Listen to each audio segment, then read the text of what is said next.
removing a cupboard that had damp. We didn't know the source of the damp. And when we did, the floor had just crumbled and I'd stepped on that and my foot had gone straight through and like touched the soil under the house. Yeah, I remember looking at Cullen's face and I often do in these situations when we're like in a bad place and he was just like, oh, what are we gonna do? Hello, I'm Gabby Mendez. And I'm Felix Kabute Jr. You are now listening to the Talk 20s podcast. This podcast is your ultimate guide to adult life, where we discuss, with the help of our amazing guests, all the things that we were never taught in school. Adult life can be really isolating as everyone's got their own thing going on. But remember, you're never alone. There are over 7 million of us 20-somethings all trying to figure it out. Let's unpack a new topic in today's episode. Hello and welcome to a brand new episode of the Talk 20s podcast. Today, Felix and I are joined in the studio by Bricks and Disorder. Yes, two friends, Ola and Cullen, together, they're called Cola. They saw that there was no relatable voice for young people in property. So they decided to fill that void and launched their TikTok page, Bricks and Disorder, to really disrupt that space and provide that voice that was so lacking.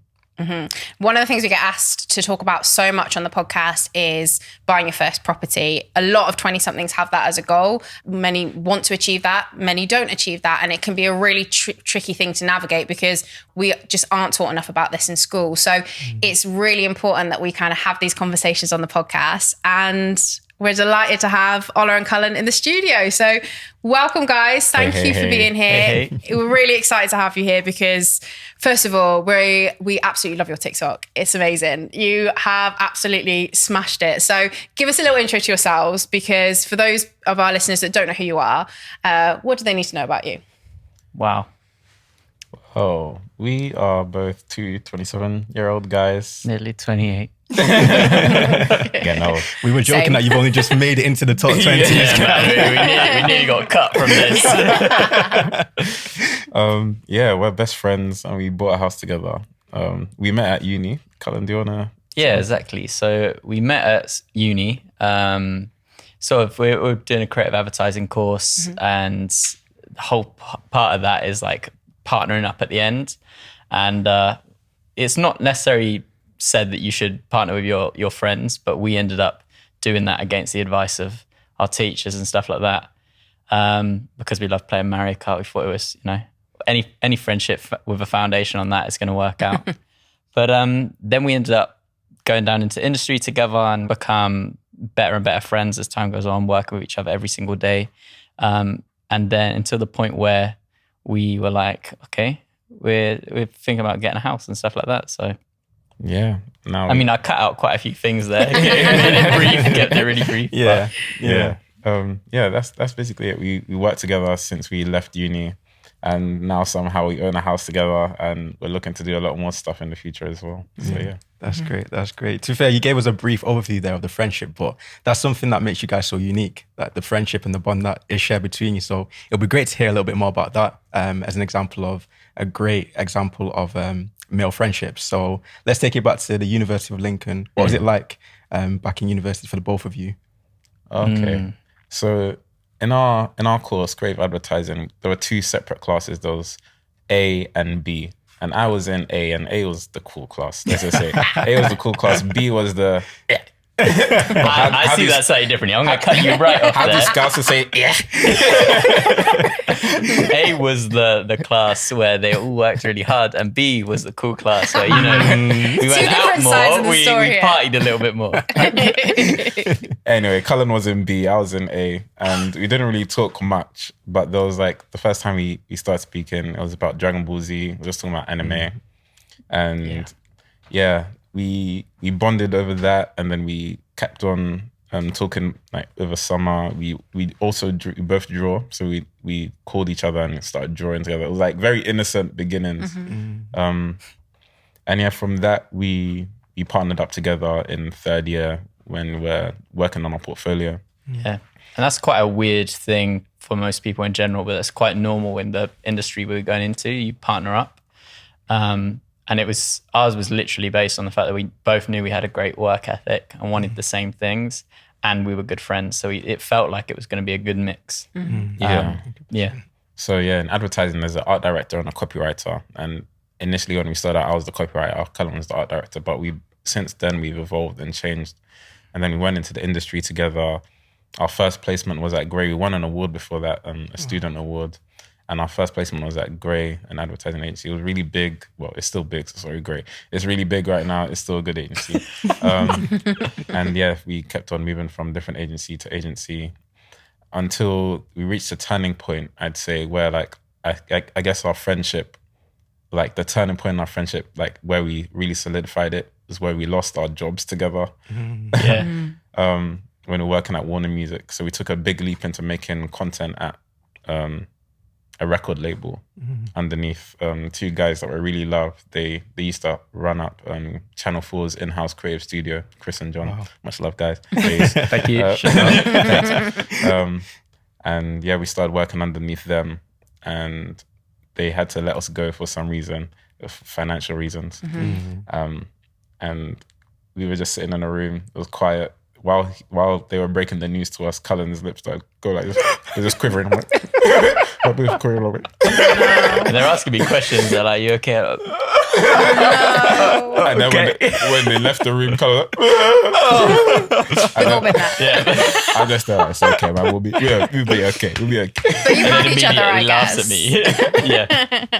But you had each other in that scenario, right? Yeah, Exactly. And I think it's nice that you move as a duo in every single job that you've done because of, the relationships that you've got in your working life. So I think that's probably quite nice because when you do have that like wobble or you get upset, you got that other person to like pick you right back up, right? Yeah, exactly. Like it's the reliable other person, So like we might have other things going on, but then we can come to each other and be like, I know that you're reliable. It won't be a problem. So based on that foundation, then you guys in 2020 decided to buy your first house together. Yes. Not a normal situation for most people. No. Tell us a little bit more about that and how that came about. So it happened quite fast, which is probably what led to so many issues. But we were freelancing. Once we lost our job and I cried, we started freelancing and we were earning some like good money. It was quite surprising. We were like, oh wow, this has been working really well. And the conversations started coming up about getting a house together and things like that. Not together, just getting a house. I was thinking about doing it with family. I was thinking about doing it with a friend. But the sort of turning point was we were just chatting in the office and we were like, why haven't we really like considered doing it with each other? We know we work with each other every day and we earn the same money. So everything could be quite simple. We trust each other. We lived with each other before. And that was as simple as it was. From that point, we were like, okay, let's start looking into it. From that point, we quickly got in touch with a broker and then everything just spiraled into like very quick. We have to buy a house in a month. Okay. Now we've got a mortgage in principle. We've got a month to do it. The pandemic's about to hit. Did some viewings and spontaneously spent all of our money. Yeah, it's a scary feeling when all the money you saved throughout your entire life just leaves your account. It's just all gone. It's like, and you just walk into your house and then the bricks off, the walls falling down. It's like, damn. So when you were going through that process then and you were looking at properties, like what were you thinking? Like, because if people know you from TikTok, they'll know that you didn't buy a new build, shall we say? No. So we kind of set out with quite a simple plan. I think a lot of people would look this way. It's like try and look for things that would add value because we didn't want it to just be we're buying a house just to live and not rent. We wanted it to be an investment from the get-go because we know there's value in that. So we were like, okay, let's try and locate it in a place where we know that the value could go up. So for us, that was following the Elizabeth line because we knew that was coming into effect. And then we were like, we can do a bit of work, compared to other people. We're quite, we're young. We're able to move. So we're like, we can take on a bit of a challenge, even though we had no experience. So then we're like, okay, this place looks worn down. Looked at a few, they were too small or too far away so that we couldn't actually get to work. And then we spotted the house. I don't know if that's a good thing, but yeah, it was just, it didn't seem so bad. They did all the surveys and things like that and they pointed out some issues, but they sounded achievable at the time. It felt like we could deal with it. Yeah. It felt like it. Yeah. There's a popular phrase right in property, buy the worst house on the best street. Was Yeah. that kind of the case for you That guys? was definitely the case for us. Definitely Yeah. the case for us. Yeah. We just didn't know the worst meant the How bad worst it was. house. I mean, it's basically the Why worst is house it in the London. Yeah. Let's unpack that a little bit. What kind of challenges did you guys face with this purchase? Right, even from the process of purchasing and when you're in the house and you're realizing, looking at the four walls, damn, we've got a job on our hands. I mean, just straight from the first minute, you're like, okay, that would be a day's work, stripping all the wallpaper. It's not, it's 2 weeks work. Yeah. You know, you start doing it, bits of wall come off with it, or there's like 7 layers and the first layer was stuck on with super glue and it's just not coming off at all. Yeah. Even like walking into the house, as soon as the first day you walked in, it's like an overwhelming stench of damp just like hits your nose and the back of your throat. And it's like, damn, like this place is it's in didn't a notice terrible that. condition. Yeah, because I guess you on the first viewing I went alone because Cullen you weren't feeling well. Yeah, I couldn't make it to the first one. I don't Yeah. know. So you could just blame all of this on Ola. It's like, It's all my fault. Nah, I wish. He did he was sending me pictures the whole time, trying to put people off as well in the viewing. Yeah, I was like, I think that's subsidence. Really loud. Oh no. Oh no. Terrible. Oh, wow. so there was a lot of challenges then Yeah. that you Oh, yeah. faced. Like in terms of like that renovation project then, like talk us through some of the biggest ones that you thought that you probably weren't anticipating when you bought the property. Okay.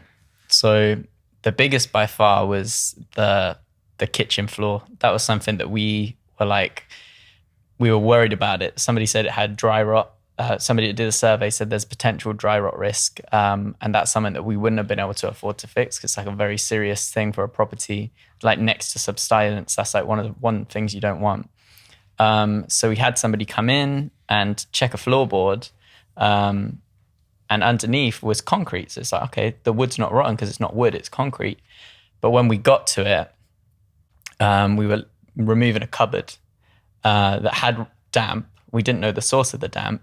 And when we did, the floor had just crumbled and I'd stepped on that and my foot had gone straight through and like touched the soil under the house, which by the way, I didn't even know there was soil under houses. Like you don't know these No, things. I don't no. know what Literally. house is built under.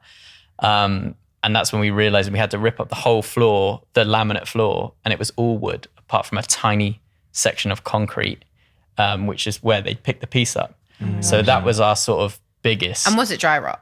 Oh Like, yeah, it was yeah. full on, like the entire floor. Oh, God. So that was like a big panic, Yeah. followed by intense laughter, Yeah. Yeah. and then more panic.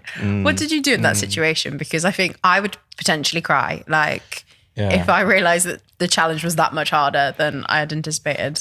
Yeah, I remember looking at Cullen's face and I often do in these situations when we're like in a bad place and he was just like, oh, what are we gonna do? What are we gonna do? That was like the face. And I'm just like, I'm usually the guy like that's saying, oh, it's gonna be okay, it's gonna be all right. But I knew that this was very bad. Still, Yeah. I have to just keep a brave face like in this Yeah. situation. Like, we'll find a way. We'll find a way. You always have. It's not gonna. It's Exactly. not gonna kill us. And that was the one, I think the reason why it's always the most memorable for us is like we had just started to get the house under control.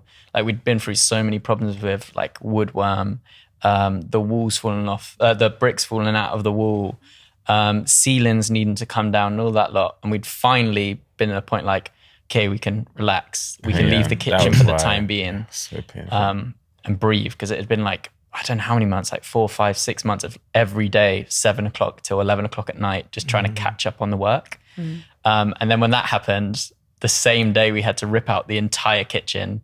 And at that point, we hadn't even ordered a skip. You know, we were just like ripping stuff out and putting it out the front of the house.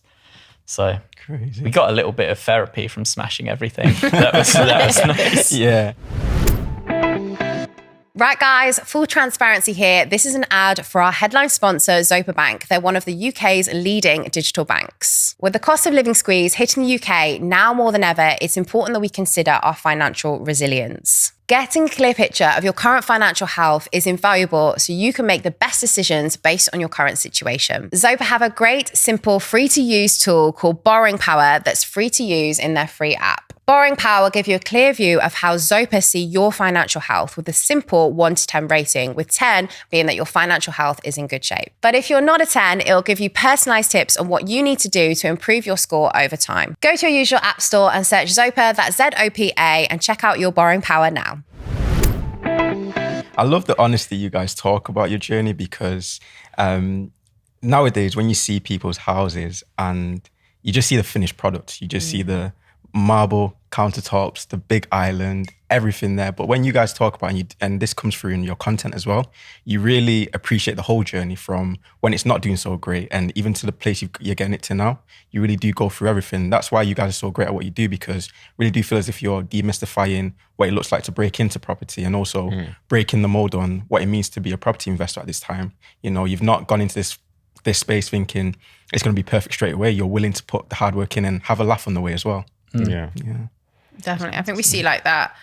The standard thing is like the Instagram picture where everyone's got their keys and they're like looking their partner. Dangling from the Yeah, bought a house with this one. And it's like, that's just really one side of it. And not everyone, you know, everyone's experience is like that as well. Like I also bought property and walked into it and it needed so much work. We were talking about the carpets earlier on, like they were literally brown, flowery, stained, like they were disgusting. So although I've not done as much work as you guys have done and not faced as many challenges, I get just like a small piece of what you've been through, and like hats off to you guys, because I feel like it's amazing to watch your journey as well through TikTok and, you know, what you share, because I think it's really showing a very real side to buying property. For anyone who is listening to this right now, like they're thinking about buying a fixer-upper, like what kind of advice would you give them that maybe you've learned along the way? I'm going to lean in a little bit because that's me as well. So I need to really take some notes. Yeah, wow. Firstly, watch all our videos, because that's pretty much shows you everything that can go wrong, so you can prepare for it. I think one of the fundamental ones, and we'll go back and forth and add a few, but one of the fundamental ones is having the money, a safety fund, basically, because it's so easy to jump into something and be like, a lot of people, they can only just afford a house in the first place. You know, you're scraping just to get the money to pay the deposit and the fees. Then you get in, you're like, wow, even if it's a decent place, suddenly the boiler breaks down and you've not got insurance out yet. And that's $2,000. And then all these things add up really quickly.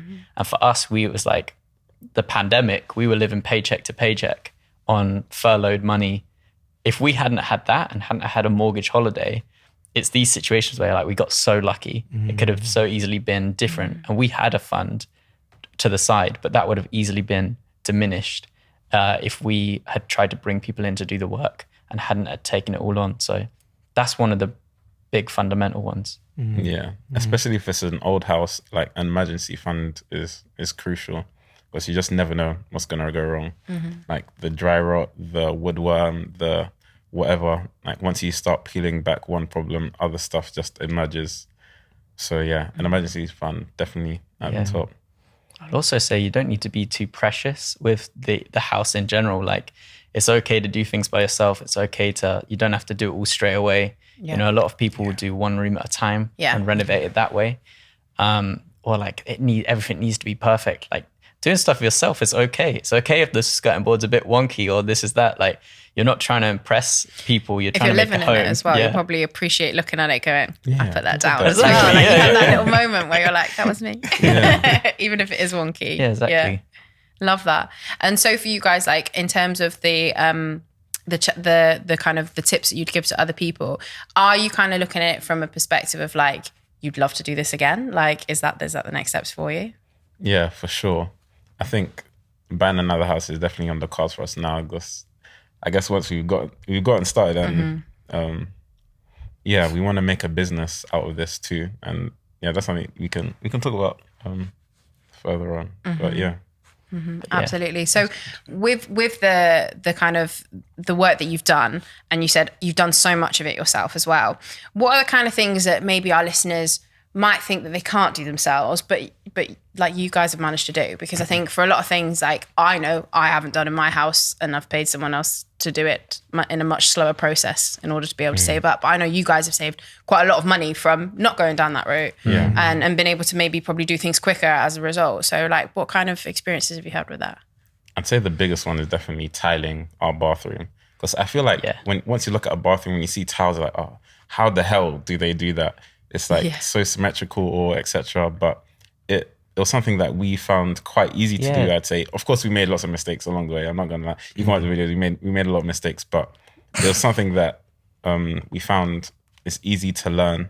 And anyone really with the right tools can do it. Exactly. And that's like one of the biggest things. Like there's technology now. Like back in the day, I'm sure tiling was a really hard job, and there's still people who master that now and could do an amazing thing. But we've got little spaces now that can set the height, so you don't even have to worry about leveling it and things like that, you know. So I think buy good equipment, and then you can pretty much do most things with the help of YouTube and tools like that. That's such a great point. We do live in a digital age at the moment where all the resources are out there. You just have to be willing to go out and find them. Yeah, exactly. I think as long as you want to have fun with it as well, because these things are time consuming, but I think it's rewarding. Like we're talking next about like making a sofa. So taking it beyond just the walls of the house and maybe like, okay, well, if we can do all of that, we can probably make a sofa too, right? They're like £2,000, £3,000 for a sofa that you like, but also could probably do that with some old scraps of wood and sponge. I'm excited to see the sofa. I was going to say, you mentioned YouTube there.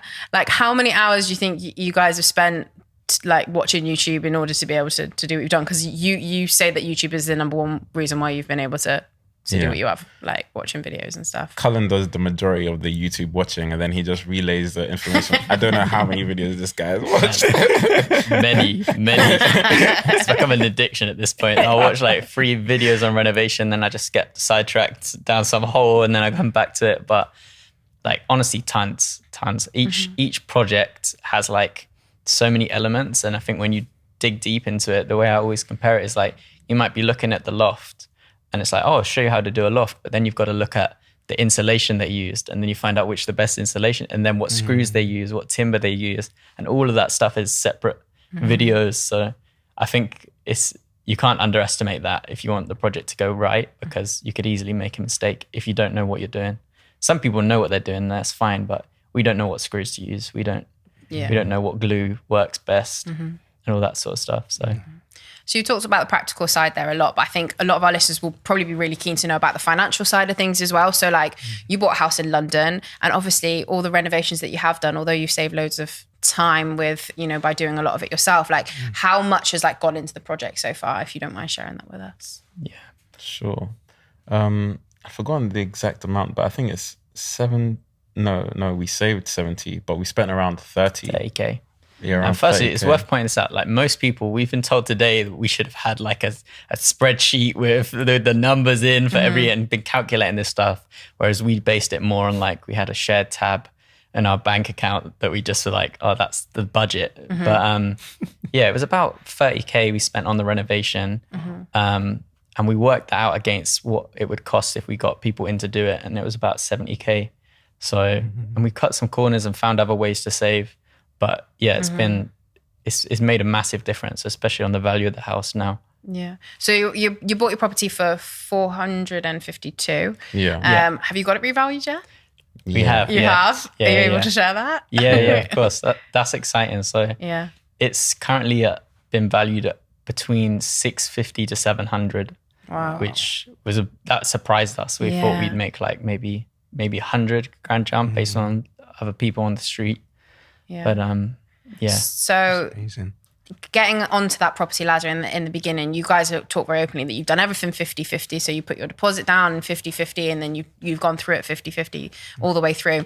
In terms of like having that money up front, how much of it went to your deposit, and how much of it did you keep aside for all these renovations that you were going to do? Like for someone looking at it, because I think most of us just think deposit when we're thinking about a house.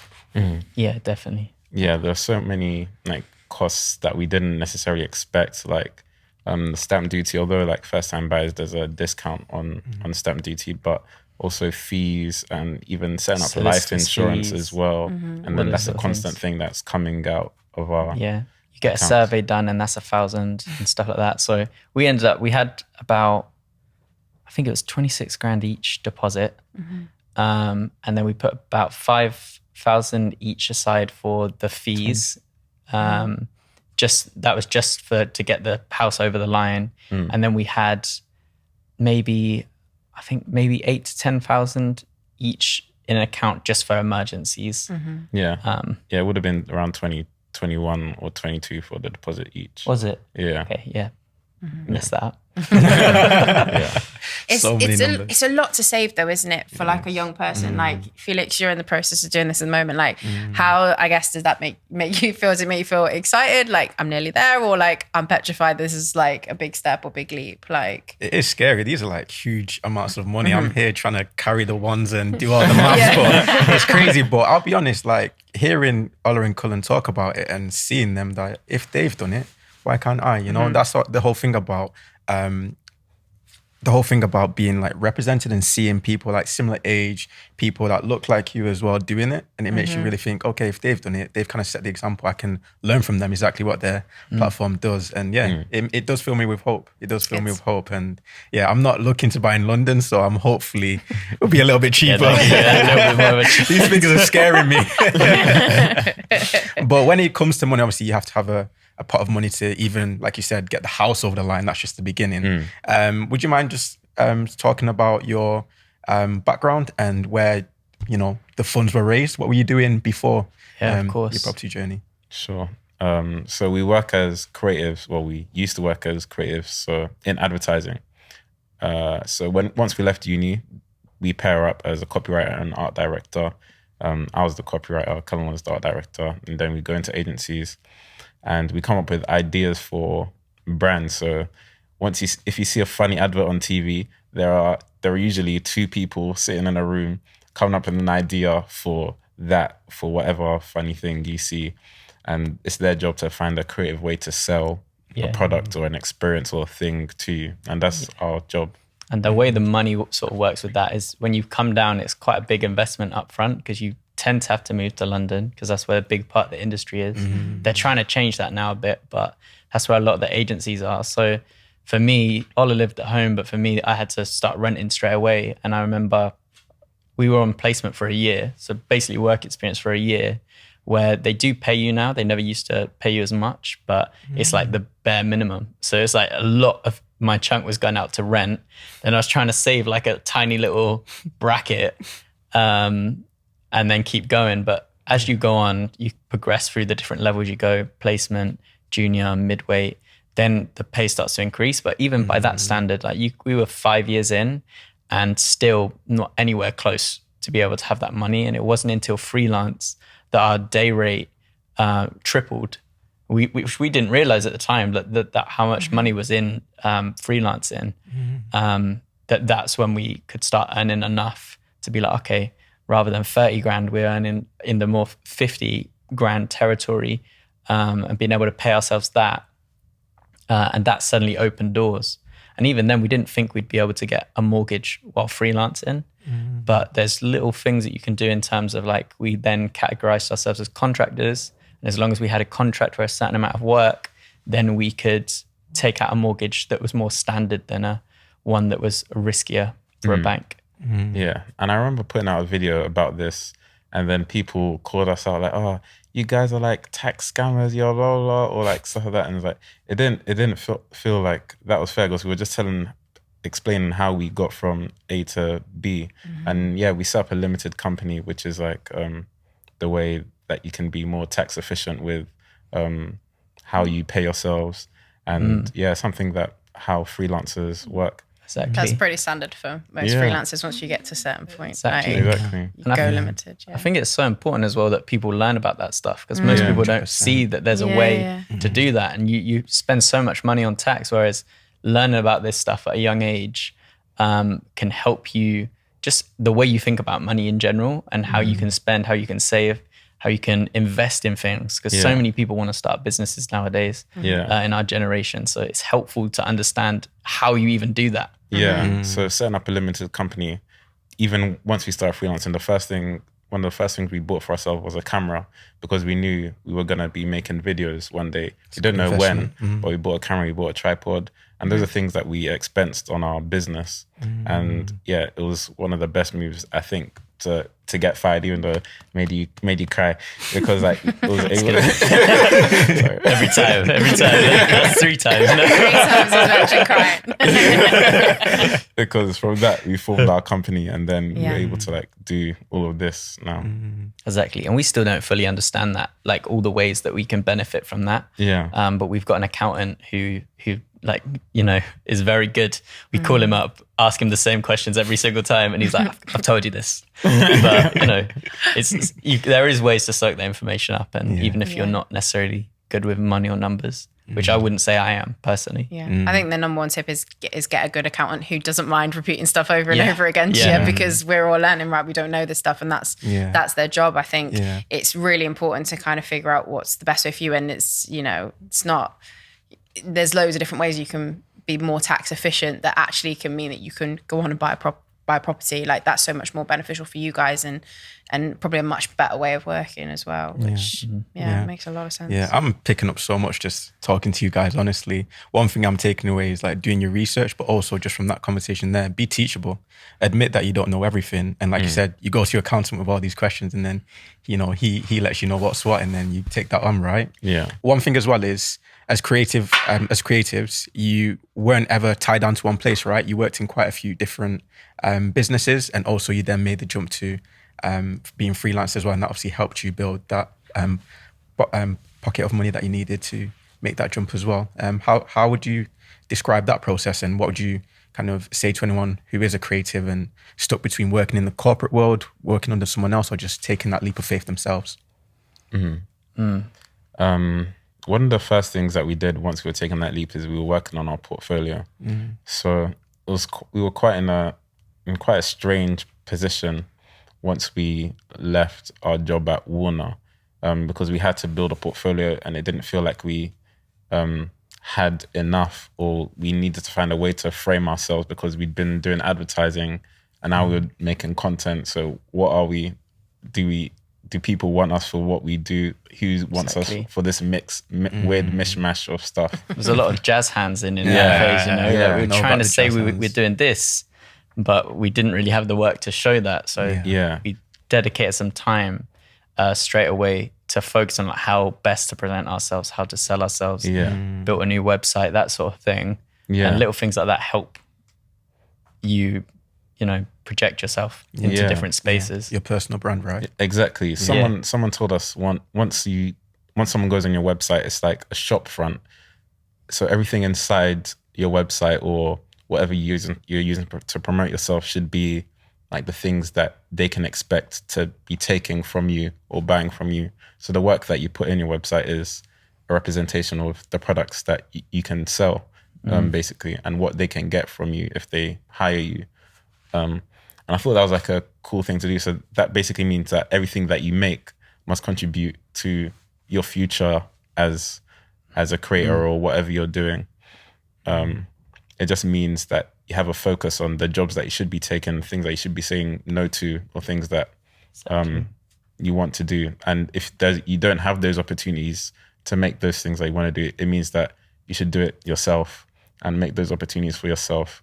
And that was what we did as well. We just, there were projects that we didn't have any backing from anyone. We just did it ourselves in hopes to get press or etc. Yeah, exactly. And the only thing I'd sort of add to that as well is I think there's a huge pressure today for people to be like, just quit your job. Like you don't enjoy your job, quit your job now.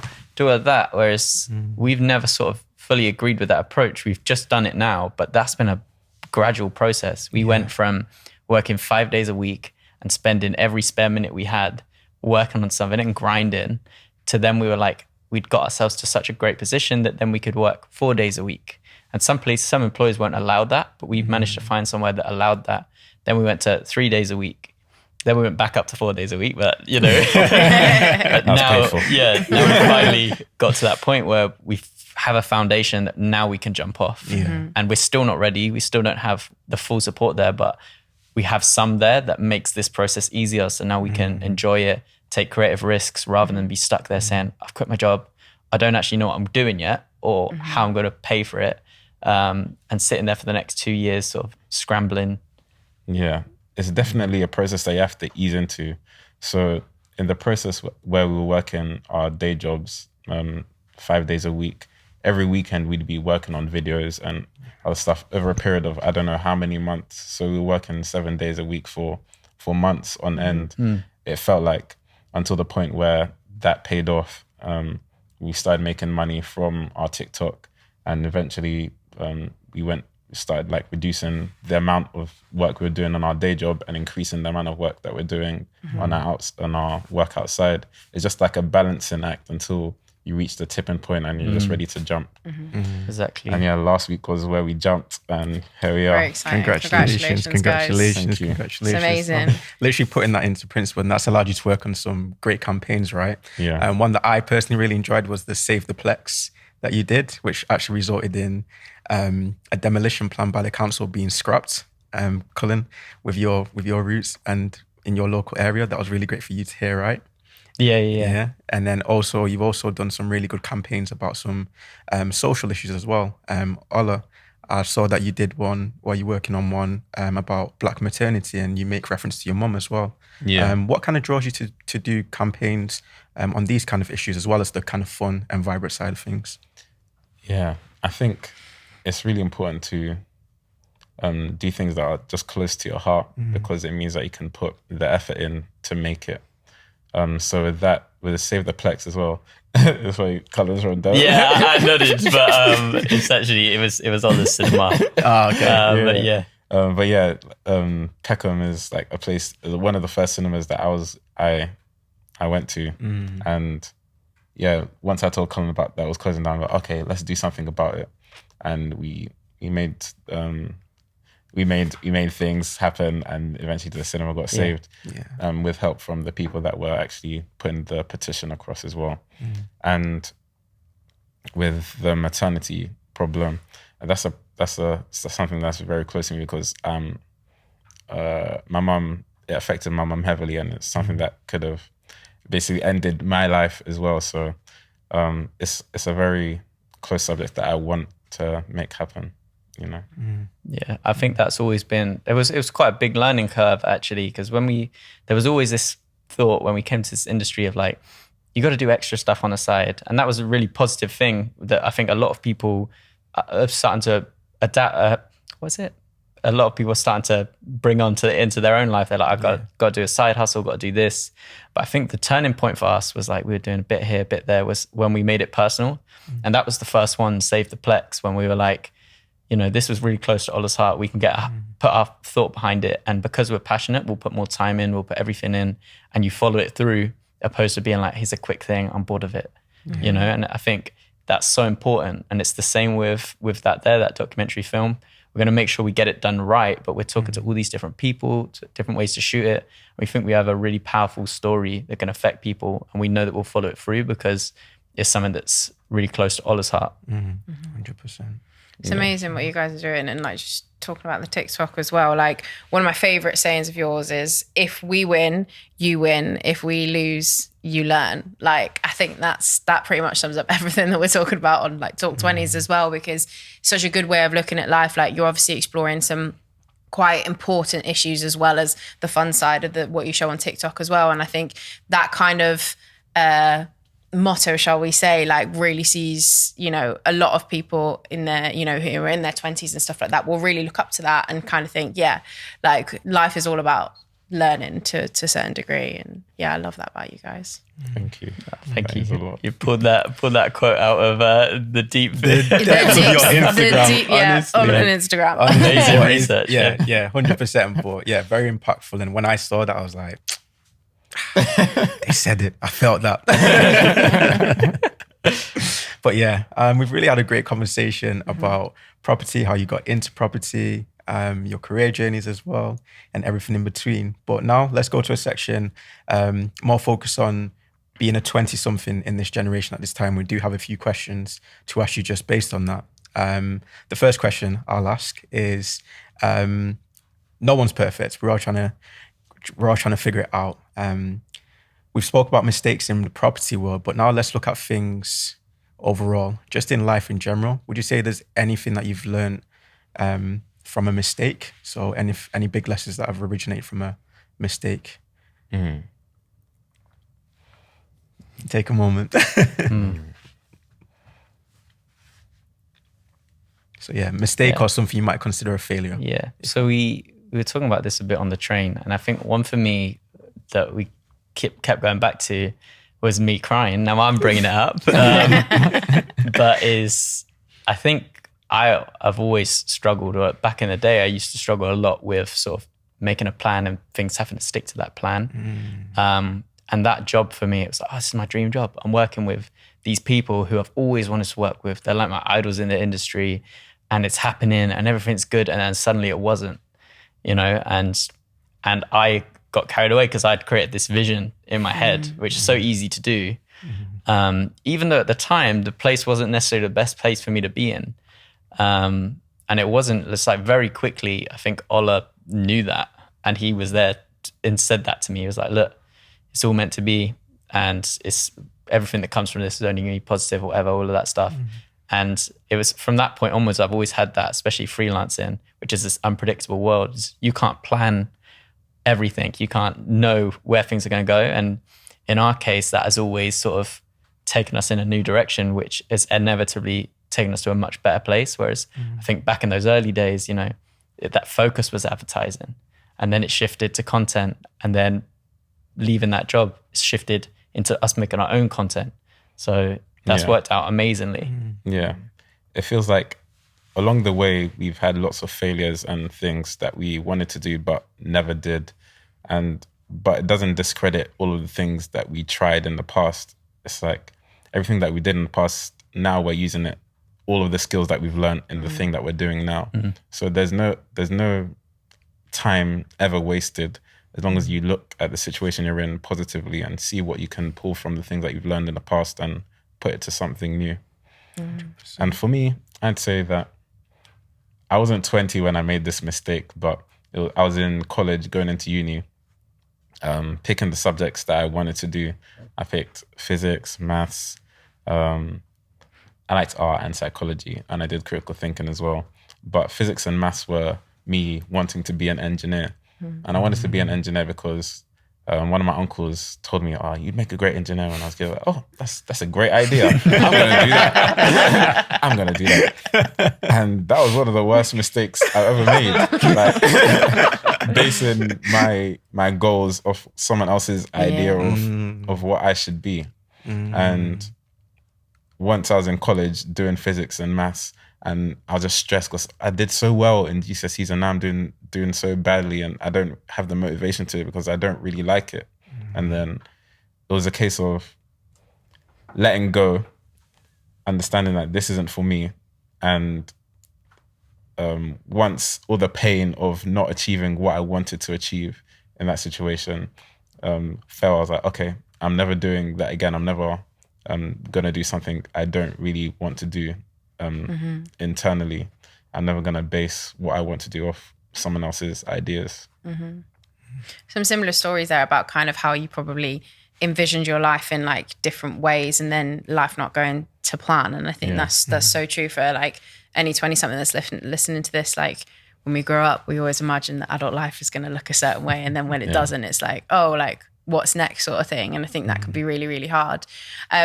One of the things that we always ask on the podcast, but I think you guys do a really good job of this, of being honest and open about this anyway, is a lot of young people will look up to whoever we've got on the podcast and think, because you guys have got how many followers on TikTok now, is it? Like 800 and something K. Exactly, amazing. Just insane. And something. And something. But because of the kind of the success that you've had with TikTok, that like you guys are smashing it. That there's nothing that you guys don't know, or you kind of got life figured out. You've bought your first house, you're renovating, you've got it all good. But we know from the relatable content that you share that like there is so much more to it than that. Is there something that individually, either you guys, maybe that you haven't already shared on TikTok already, that you guys are trying to get better at because you know it's something that school didn't teach you, or you could do with learning more about, basically? Yeah. I think a big one for us both is time management.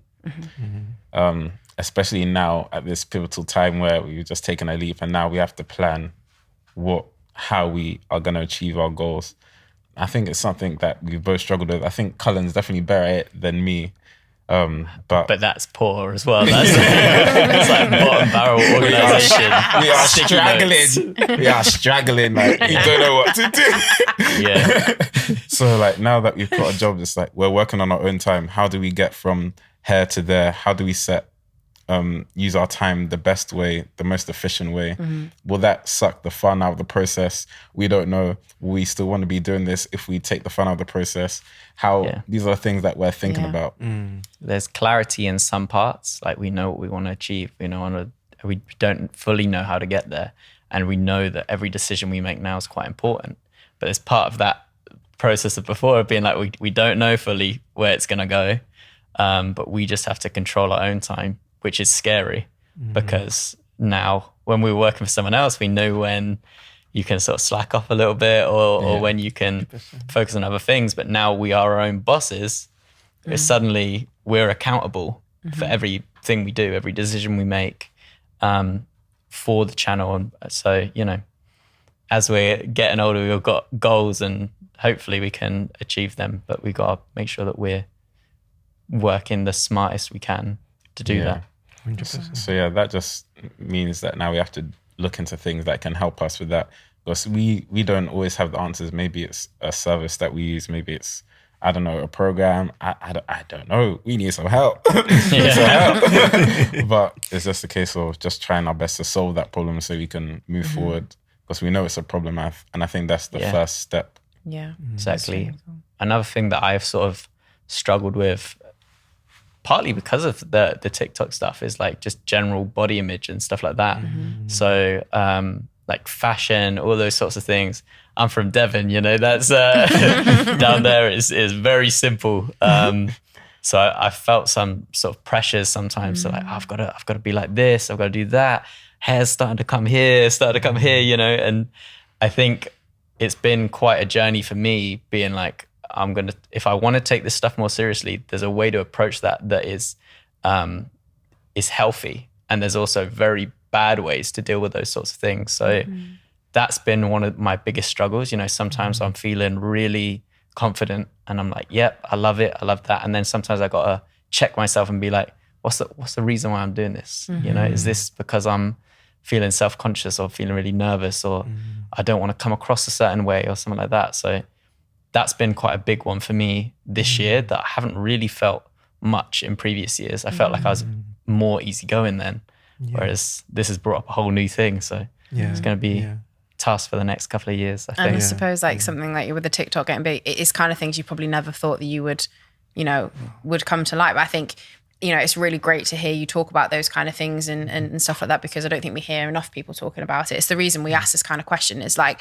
behind closed doors, everyone is working through something. Everyone is figuring something out, or they're having challenges with this or they're having challenges with that. And they might just not be honest and open about that. And then because we live in a world that's social media driven, we think that everyone's life is perfect and, everyone's got it all figured out.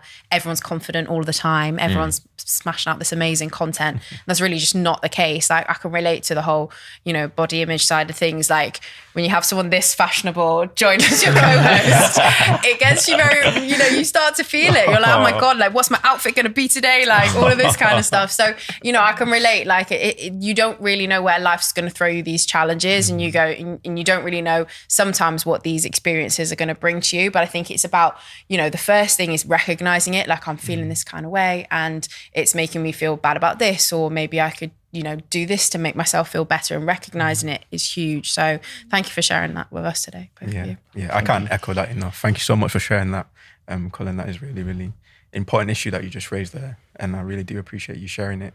And it just goes to show, like, it kind of seems like as you've grown older and obviously matured and also life experience as well, that you've been able to have those honest conversations with yourself as well. Yeah, definitely.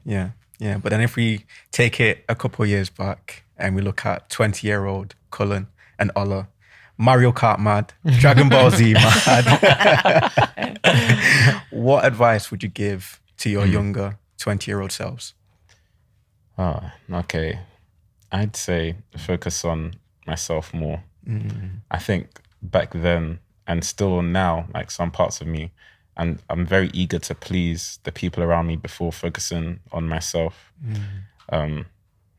And yeah, I'd just put myself in situations where maybe I wouldn't speak my mind or say certain things in because I wouldn't want to hurt another person.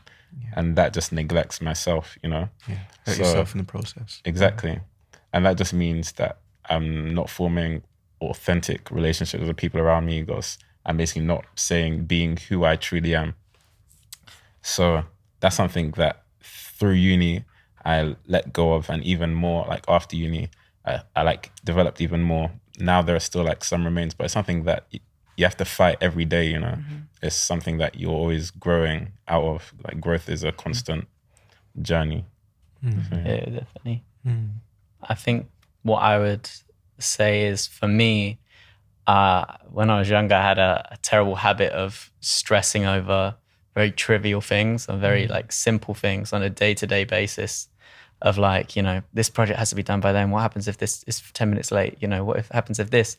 We haven't answered that. Cool, now this is going to happen. You know, I would go through those sort of micro stresses all day, and then you get to the end of the day and you're exhausted. And I think I got to a point, and Oliver's actually helped me a lot with this because he was the opposite. You know, he was say things like that we've heard a few times now, but like about how think about this in a year's time. Are you going to care about this at all? That one thing you said, or 2 years' time, are you even going to be able to remember this? So I think I've come to a place now where I'm a lot more relaxed in certain situations. Even with the house, something goes wrong, now it's just good content.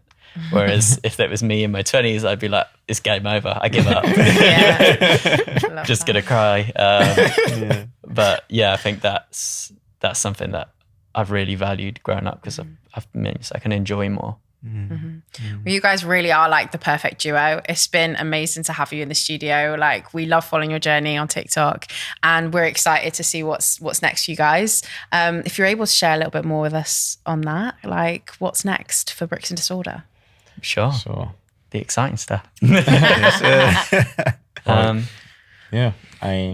So now hopefully the takeoff is going to begin. We've been doing a lot of preparation up to this point. So we're going to just hone in on and try and really structure a business around Bricks and Disorder. Look into different ways we can play in the property space that feels creative and, you know, it brings people up and brings more fun into that whole sort of market, while also like finding different ways that we can help people on the ladder, whether it be through podcasts of our own or like, you know, longer videos and things like that. Because I don't think we'll ever really be experts in this thing, but our sort of the bit that we love is the entertainment and the sort of inspiration, and we just want to take that further. And just learning on the journey, like that's the biggest thing with us. We're just learning along the way and transforming, and everything we do, like you said before, if we fail then you learn, and if we win then you're winning with us too, because we literally do not know what we are doing. I cannot stress that enough. I cannot stress that enough. But we have a manager now, an agent, and she's helping us with like our podcast deals, TV deals that we could hopefully be having as well. Amazing. And now we have more time, we'll be able to invest that in really putting everything we have into building what we have. Amazing. I mean, I guess that's a good point to also say a big disclaimer. None of this is professional financial advice, but there's so much to learn from these guys' journey. Yeah. Thank you so much for joining us in the studio today. We've loved having you here. It's been amazing. Thank you so much. A big thank you to you, yes you, for tuning into this episode of the Talk 20s podcast. We hope it inspired you in some way and popped a little pep in your step for this week. Make sure you subscribe, leave a review, and share this episode with a friend. It means a lot to us to have your support. We also love hearing your stories and suggestions. You can reach out to us on all socials by searching @Talk20s. Lastly, before we go, our website, talk20s.com, is the hub for all things 20-somethings. Go check it out, my people. Have a great week, and we'll see you next time.